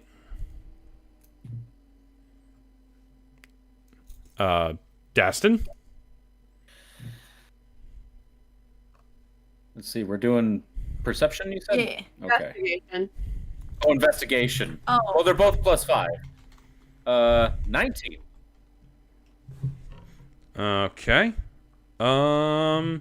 All right, so Dastin, Estrid, and Visira, you three are able to kind of actually, Visira, you have good eyesight because you're an elf, right?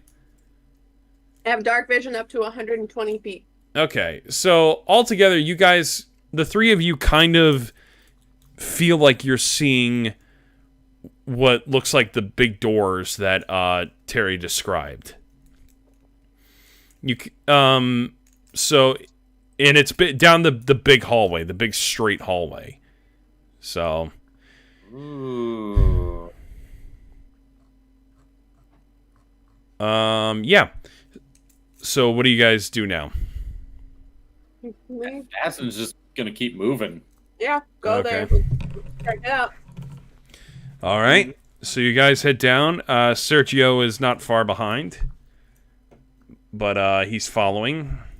He's sort of just looking around himself, not as intently as Dastin, but he's still very interested in what he's looking at.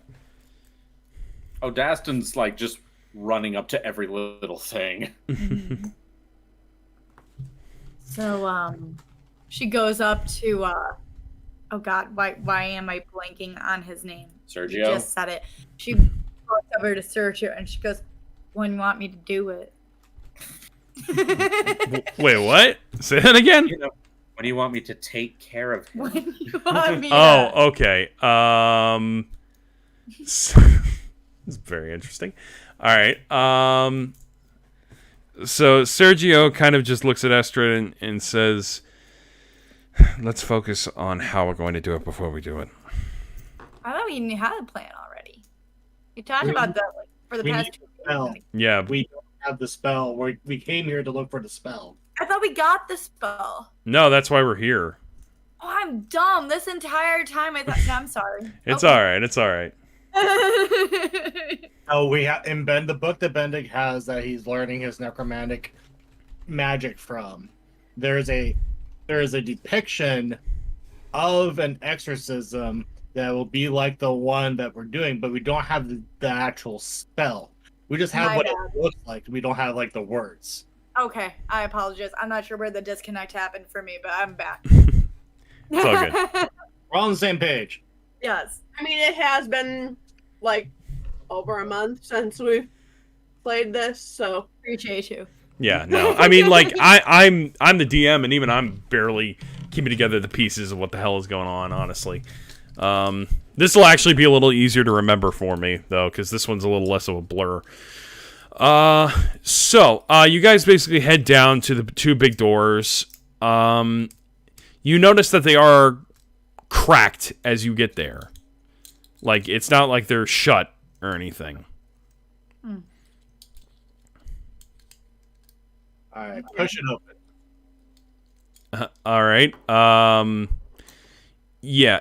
The doors actually have a little mini door basically that opens because the doors themselves are in entirety very, very huge. Like no human on Earth, not even like a bugbear or a Goliath could really push these doors the whole way. Wow. So. They'd be good. Yep. Oh, excuse me. You're Dennis. So, yeah, they open pretty easily. In fact, they break off. Oh shit! Yeah. no, I didn't think so. no. And Dastin just After kind it goes, Oh. I don't think. I'm sorry. Go ahead. No, go ahead. Dastin just kind of looks at the building as a whole, goes, "Sorry." Astrid goes over to Benedict, pats his shoulder, and goes, "I think you did a little something there." All right. So, you guys. So you guys basically walk in, and you see that it's very dusty, very cobwebs, lots of birds have made nests, but a lot of books are still here. Like they have not been touched. Didn't hear what he said, Evan. I'm trying to listen to the DM. I don't need your horniness right now.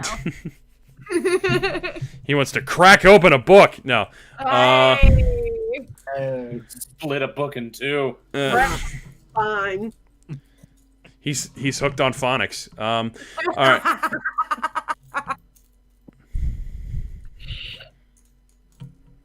But He wants to put it in his bookmarker.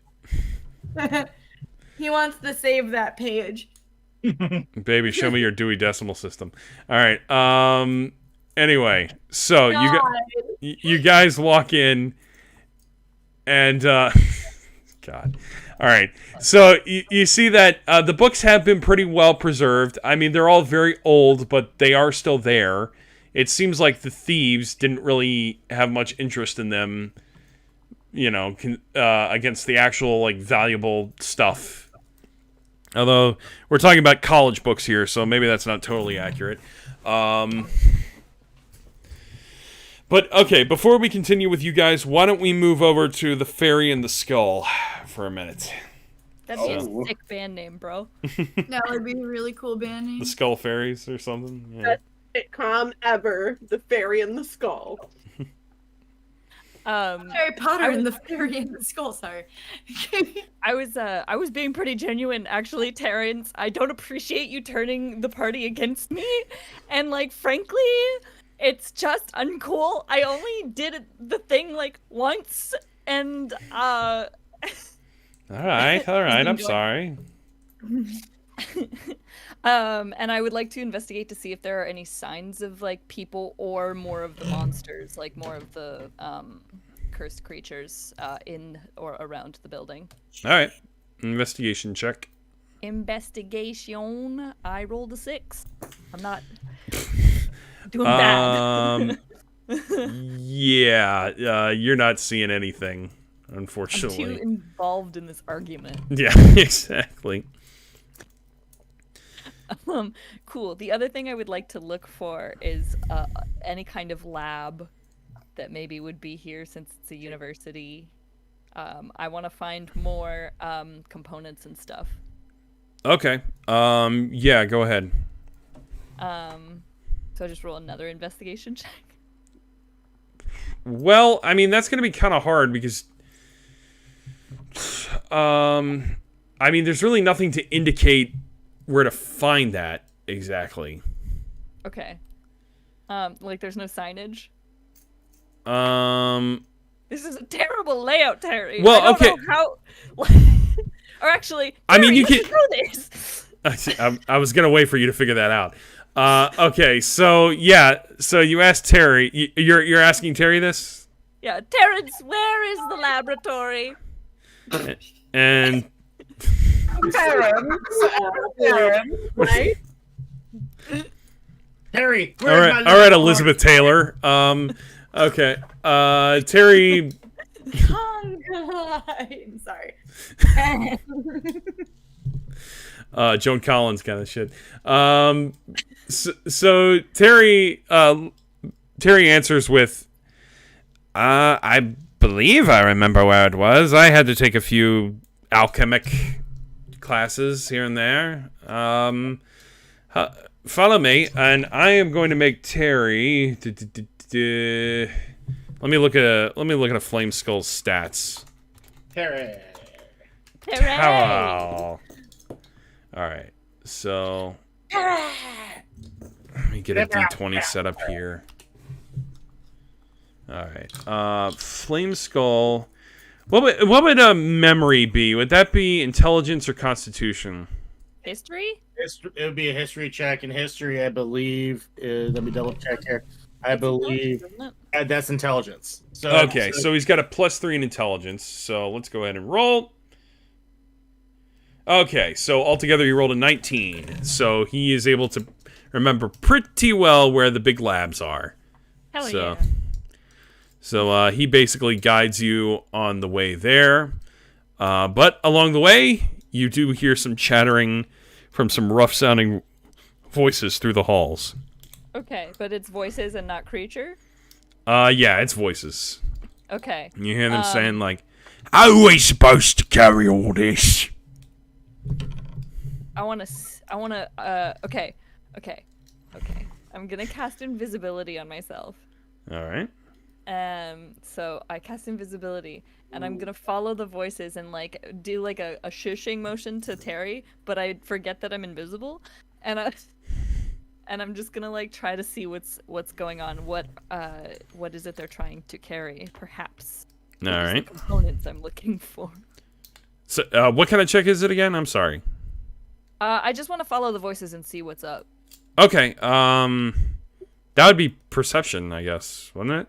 I believe so, yeah. Okay, but just to let you know, it's going to be a very small DC, so don't worry too much. So. I rolled a 16. I did the best I've done all night. Yeah. Okay. No, you can hear the voices pretty clearly.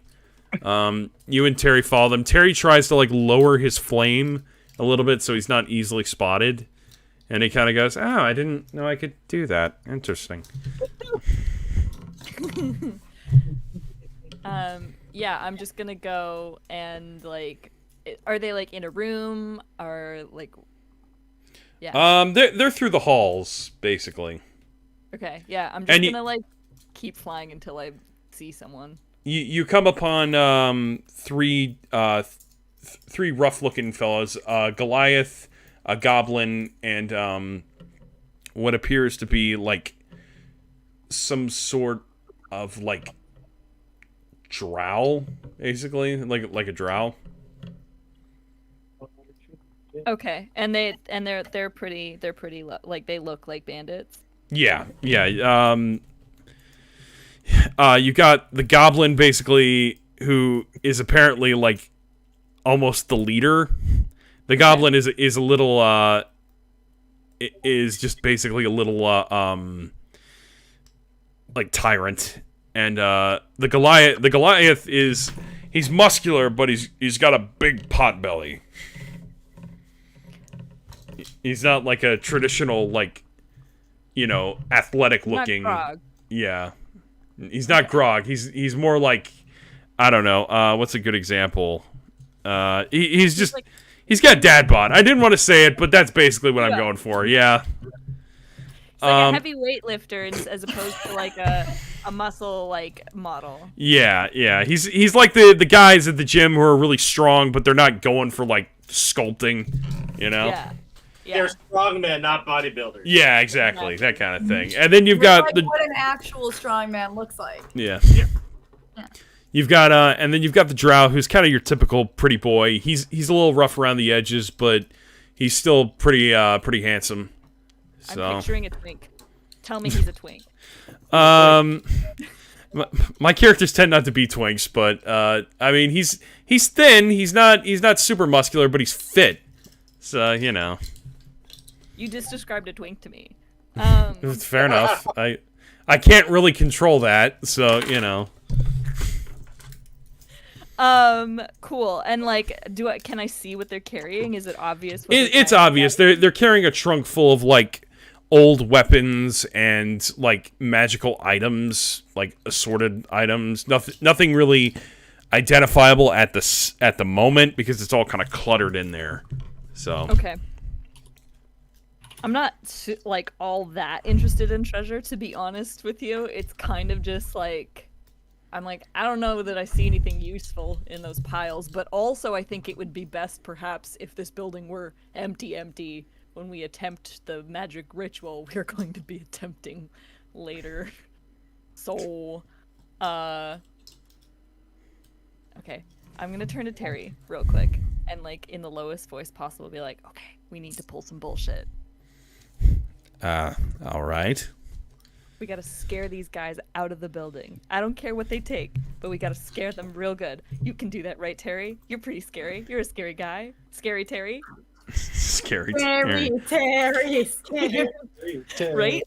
I'm a flaming skull, bitch. All right. He basically looks at you and he says, "I'm not really known for that sort of thing, but I can try. Did you have anything in mind?" No, but we'll figure it out. Oh, I have an idea. But it's gonna be a lot of bullshit. Okay, hear me out, Terry. Okay, I'm gonna cast fairy fire on your head so that you're outlined in red, right? You're gonna go up. All You're right. gonna make all the spooky noises at them, right? Like the rah, like. Okay. I'm gonna make you like a mantle made of web because I have web, and so I can just shoot a magical web out, and then like as long as it stick to my hands, I can like probably it's just like spider web, right? But magic. So like, what if I turn that into a spooky mantle, and you just like really played up the whole skull thing? I can certainly try. I believe in you. You just have to believe in the me that believes in you. And then at your peak of scariness, I'll hit him with a thunder wave. God damn it. Okay. So, just so I know, intimidation would be under charisma, right? Yeah. Okay. All right. So, he's like, I did do a little theater back when I was here for briefly, so maybe some of those skills will come back. We'll see. I grab him by the cheekbones, and I'm like, Oh, good lord. You're terrifying. You're a scary little skull man, and you're gonna bring terror into their hearts. I've slowly just started getting louder. I'm like still invisible, but I've just like let go of my volume control. And I'm like, all right, calm down. terrifying, man." Calm down. Calm down. You're right, I'm sorry. I got a little excited. Look, I'll do what I can, but we better hope this works. It'll work. Don't worry. I believe in my heart it'll work. I wish I had one. So Terry just can't. So okay. So what's the first thing you're gonna do, just to make sure I got the fairy fire on him so that he's outlined in red, so it looks like he has like a red background kind of thing, like a red glow to him. Okay. All right. Yeah, I get that. Do you want him to go out, or did you want to do that spiderweb thing first? I'm gonna do the spiderweb thing first. So I cast web and then sort of like tie it around. Like I sort of like try to like, cause it's sticky. So I like sort of stick it to the top of the skull so it sort of like flows out like a cape kind of deal. Okay. And then I look up and I'm like, I'll be right underneath you, ready to cast the spell, like my attack spell, as soon as you're like at peak scariness. Okay. You just have to get close enough that they're within a 15-foot cube. Okay. So, I mean, they're not more than 15 feet away, so. Hell yeah. So it's I hope fine. They didn't hear me. Well, we'll certainly hope so. Yeah,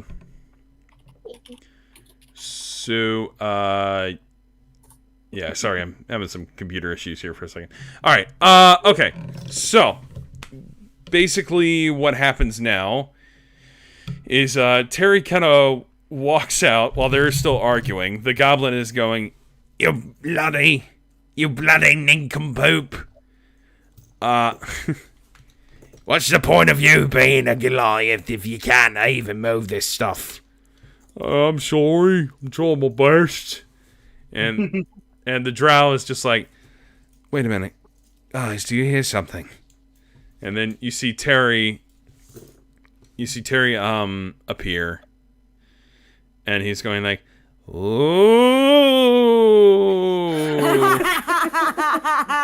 Oh my god. It's like that weird TikTok sound effect you hear in Call of Duty videos. You just hear, oh. Hi. Yeah. There we go. That's more it. From Legend of Zelda. Oh. Hey, yeah. Yeah. Yeah. There we go. That's it. Yeah. Terry basically looks at all of them and says, "Be gone from this place, usurpers." I am the Dread Pirate Whopper. There will be no survivor. There Pirate Roberts is here for your souls. There is. Sorry. It's okay. I'm trying. There is no. There is no place for your kind here. History is to be preserved, not taken. Alright, so now I'm gonna make Terry do a intimidation check. I would give Terry advantage. You would? I would. I'm Alright. making Totally, squeaky I wing would noises from the back, so I give the help action because I'm like, The dude's Well, it's only- good. It's good he did because I first rolled a 9 and then I rolled a 15. So I was about to say, the dude's a literal flaming skull. To the average person, that's terrifying in it of itself. No matter yeah, but we are talking about a world of magic. But what, flaming skull. yeah. Especially So if you- at a 15, Terry is able to intimidate all 3 of them. The goblin gets out his little daggers and he's like, "What the hell is that?" And the Goliath is like, "Oh no, we've awakened the spirits." oh no, he sounds cute. And the drow is like, "I told you this was a bad idea. We never should have come here." And so Terry is like, "Begone before I cast you into 1,000 darknesses." And they're basically like, just leave it. We'll get it next time. We'll find something else. And so they all start running off. Fuck yeah. Way to go, Terry. And I'm like, way to go, scary Terry! Terry. And I like fly up to his head and I give him a little headbutt instead of a high five. Oh. And I'm like, you did it. Objective achieved. And I try to get the web off of his head because it is so sticky. I suppose there are some advantages to not having a body. Do it. Yeah, that's fair. That's very fair. And then, so as soon as the web comes off, I'm like, so about that laboratory? Hey, so Terry. So Terry basically is like, I believe it is this way. So just follow me. All right. So, okay. So we're gonna move back to the big group for a minute. Yeah. So, Every one of them is sneaking up behind Dastin, each with a large blunt object. Exactly. remember, we already went over that. We have to find the spell first, which brings me to my question: All right. is the spell possibly in the library, or do we have to talk to somebody to get it? Because I do not remember that. Well, there's nobody to talk to, so you're just gonna have to hunt. The original idea was we're gonna look for books that deal with exorcisms, specifically, if nothing else, a book that's on ancient magic. I mean, Terry was supposed to help you find it, but that's thrown out the window. So Well, can I do a perception?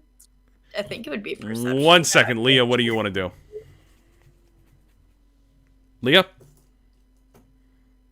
Sorry. Carly, you go ahead. What were you wanting to do? Can I do? I would either perception or investigation to try and find a book on exorcisms. I mean, I guess in this case it would probably be investigation. Investigation is generally when you're looking for something specific. Perception is when you're doing a grand overview. Yeah. Got you. But yeah, Leah, what did you want to do? I was gonna do the same thing actually. Same here. That was I my mean, idea. if you all want to do that, that's fine. So, Oh, 17 give me your dice so I don't get burned. Yeah. With my new thing that my mom got us. Aw, oh, nice. She thought Hold it on. was just a cute little mat. She didn't know it was for dice roll. Oh, that's horrible. your mom's. I thought it was just a very extravagant looking coaster. Oh shit! I got a 22. Nice. all right. Yeah, Carly, from now on you're rolling physical. Roll in physical. All right. What else? What did everybody else roll? I got 15. 15, And I got a 21. 21. Okay. I got a 24. You beat me. Nice. Well, we're in Daston's element right now. Fair. No, that does fair. fit very well. All right. So, basically, But Wait, should Daston- no, Daston Daston even be overlooked looking? Because No, what if the well, book finds like keys him off? Wait. Actually, that would also kind of work because in Daston's mind, he's looking for a book on the Daemon Machina. The rest of us are looking for a book on the spell. So the Oh, rest, so we're looking for completely different things. so we're unintentionally killing two birds with one stone here. Yeah, I was just about to say that. That works. I'll take that. okay. Well, basically, what you guys find is, and Sergio helps in his own way. You eventually find a book that does seem to be about like old dark magic dealing with, and it is called Wisdoms of the Last Casters. So, as you you basically pick it up, it's pretty reachable. You have to climb up a ladder to get to it, but it does seem to be one of the older books in the library. So, it's got nice gold like lining with it. It's very black. It's black leather. And it's almost written in a somewhat older version of like Elven.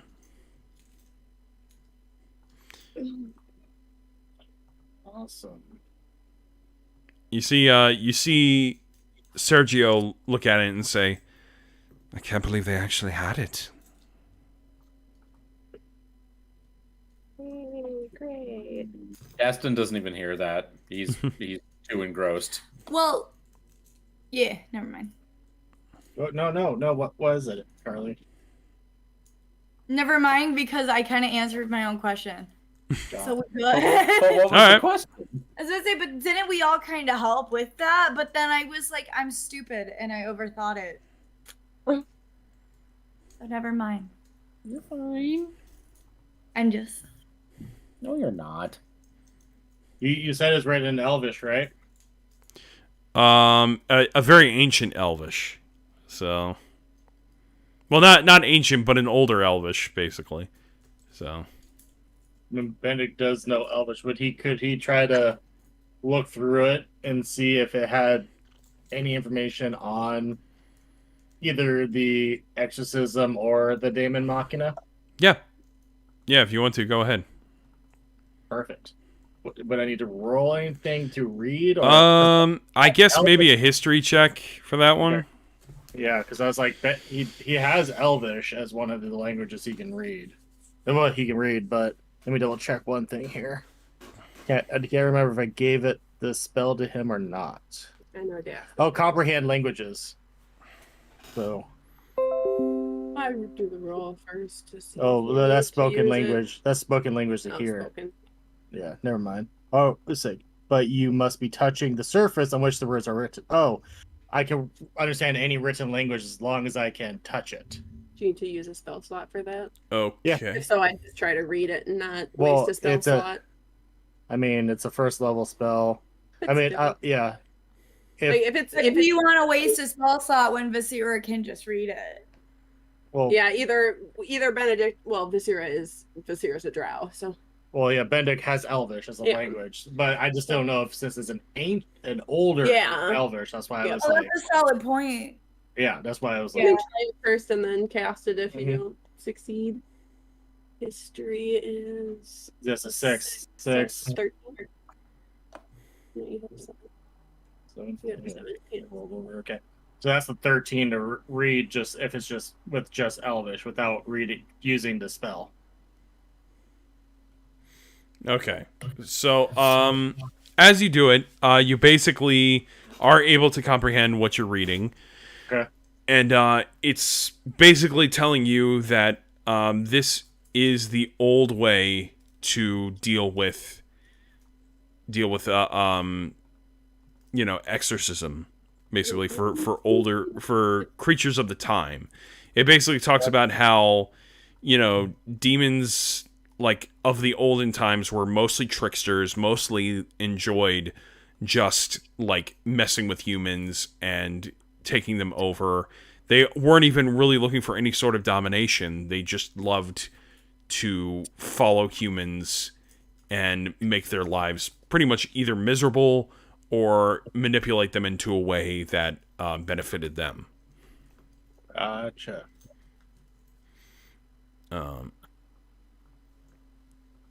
It Yeah. and also as you read along, you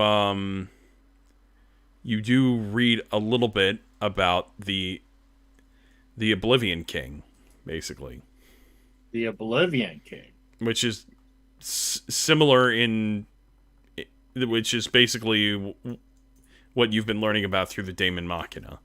Gotcha. The And then the the the the Emperor of the Abyss, basically, and stuff like that. Gotcha. Hi, Carla. Hi, Auntie. Hey, snuggly girl. Yeah, she big girl. And you, as you read through, you do eventually get to a spell that says how to deal with them. All right. I do, like, before, like, before I give the book over to, like, say, Sergio and, like, Estrid and, like, Visira, I do kind of just, like, read out loud the Oblivion King part out Okay. loud. So that way, Dastin can kind of, like, hear that. But then, like, I take the book and kind of go over to, like, the exorcism part, and I hand it over to Estrid for Estrid to kind of show, like, Visira and Sergio, so that way we're kind of, like, on the same page with that part. But I do kind of I hold the book kind of like where my fingers are kind of holding the two different pages, the Oblivion King and, like, the exorcism, so that way they can kind of, like, bookmark it too with their hands. So, like, if Dastin decides to kind of, like, look over, they can, like, be like, oh yeah, no, we're reading here, Oblivion King. Well, all right. Well, the Oblivion King part talks about how, like, it's believed that that the in between of the heavens and the earth is where he domains. Cool. And that he is basically the lord of all monsters. Gotcha. And that all demons run through him, and that he was a keeper of them from getting in and out. Like, he was the one who prevented... He was the one who kept the demons away from the heavens and the earth, but someone slipped through the cracks every once in a while. And that is essentially where the first demons of the world sort of came in. Gotcha. So, like, I'm kind of reading that, and I hand the book over, kind of bookmarking the 2 pages, and hand it over to Estrid. Just go. So, this book was just stating that this being, just known as the Oblivion King, he ruled over the plane in between here and the hereafter, and he was basically the warden, deciding who could come and who could not into our plane of existence. But every now and then, a trickster demon of sorts would be able to slip away from him and enter our plane here and interact with mortals. This kind of goes without saying, but what if the Demon Ex Machina, they were trying to summon him? That could And what if he's connected to Dastin's book? Could be.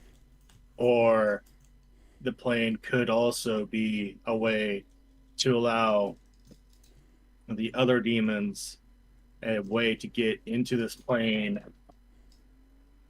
and slip past him. So it's not just him that what we'd be worrying about. It's all of humankind. I don't know if we're prepared enough for that. So we'll put a pin in that and hope that's like the worst case scenario, even though I have a feeling that that's correct. That is agreed. And Benedict opens up his book and is writing down. But what he's writing down is not necessarily the Oblivion King part. He's writing down the spell in his necromantic tome. Mm-hmm. All right, and as you're reading through that, Benedict, you end up reading about that. You end up reading that the spell that you are looking for is called the Soul Center. The Soul Center. All right, and that's when the teacher said, "Write that down." Yep. In fact, I'm going to write that down too because the teacher could very easily forget that himself. So that is fair. The Soul Center. All right. Look at me making jokes about things that I just made up. All right. So what it essentially is, it is a soul cleansing spell that allows not only for the body to be cleansed of the creature, but the creature may never enter the body again. But it can only be done once. If it fails the first time, then you can never perform the spell on that individual again. So we can't fuck this up. Yes. Correct. And as you continue reading, you begin to feel a little bit of a tremble in the library. And all of a sudden, the tremble turns into a rattling as the books... Guys, what's that? The books are beginning to fall off the library. I didn't order an earthquake today. And before all of you can really react, a big crash happens through the window. And into the room comes this giant mechanical, like, warforged looking creature. And basically looks at each and every one of you and says, "Well, you certainly picked the wrong day to come here." And that's where we're going to leave it for tonight.